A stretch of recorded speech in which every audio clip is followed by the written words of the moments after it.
네, 안녕하십니까 국민 여러분, 서울 시민 여러분. 따로 모으는 후보 제창 그리고 후보자 소개에 이어서 공개 회의를 시작하겠습니다. 저는 중앙선대위 상금 대변인 임윤수. 힘내라! 대한민국! 경제는 미래의 통합다! 승리하자! 서울에서! 힘내라! 대한민국! 경제는 미래의 통합다! 승리하자! 서울에서! 네.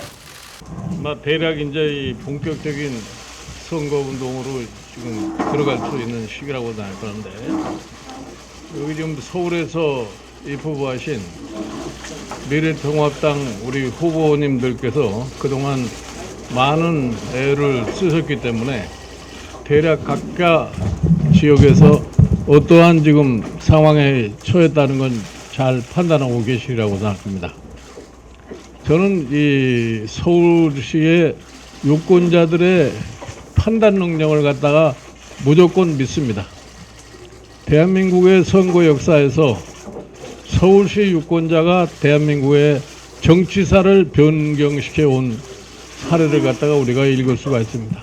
1958년 자유당 정권이 무너지게 한 계기도 만들어졌고, 1978년 공화당 정권이 무너지는 계기도 만들어졌고, 1985년 오늘의 민주화를 가져오는 선거 결과도 서울시 유권자들이 만들었습니다.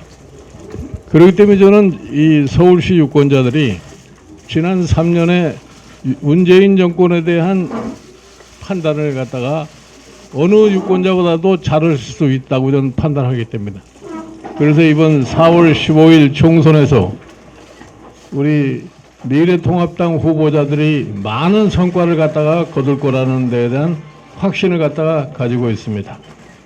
여러분 잘 아시다시피 이 문재인 정권의 지난 3년을 보면은 뭐 여러 분야에 있어서 실적이 없습니다만은 그 중에서도 가장 나쁜 실적이 우리 경제입니다. 그랬던 경제 정책으로 인해서 가장 고통받는 사람들이 우리 소상공인 자영업자들입니다. 소상공인 자영업자, 즉 서민의 생활이 가장 어렵게 된 시대가 바로 이때입니다. 이 잘못된 이 경제 정책으로 인해서 거의 신음에 가까운 지경을 헤매고 있던 우리 소상공인 자영업자들이 이번에 코로나 사태로 인해 가지고서 더욱더 힘든 상황에 처했습니다. 심지어는 생존의 위협을 느낄 정도까지 왔다고들 얘기를 합니다.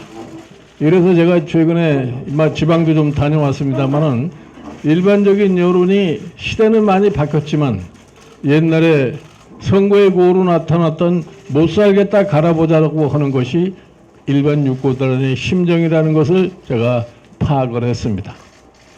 이렇게 엄중한 상황임에도 불구하고 정부는 능동적인 대처를 취하지 못하고 있습니다. 이 코로나 사태로 인해서 굉장히 어려운 소위 소상공인 중소 자영업자, 거기에 종사하는 어려운 근로자들, 이런 사람들을 빨리 구제하기 위해서 제가 정부의 재정을 한 20% 재조정해 가지고서 그 사람들로부터 생계 대책을 빨리 세워달라. 이래서 지금 국회가 열릴 수 없고 하기 때문에 대통령 긴급명령을 발동해서 이 문제를 빨리 풀어보라 하고 얘기를 했습니다. 그럼에도 지금까지 얘기하는 게 뭐냐면 무슨 추경을 먼저 한다 이런 얘기만 하고 있습니다. 이러면은 추경하다가 결국 가서 2, 3개월 지나면 그 사람들의 생존을 어떻게 이어갈 수 있으라고 생각합니다. 저는 이렇게 저희 무기력하고 무능한 정권이라고 하는 것을 과거에 보질 못했습니다. 그런 이런 아주 막중한 이 경제 상황에도 불구하고 헌대는 소리가 뭡니까 요새? 어느 특정인을 살려내자 하는 이런 소리가 나왔어요.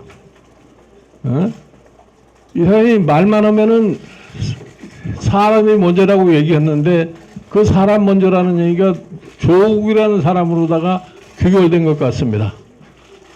우리는 조국을 살릴 것이 아니라 우리 미래통합당은 소상공인 자영업자를 먼저 살려야 된다고 봅니다.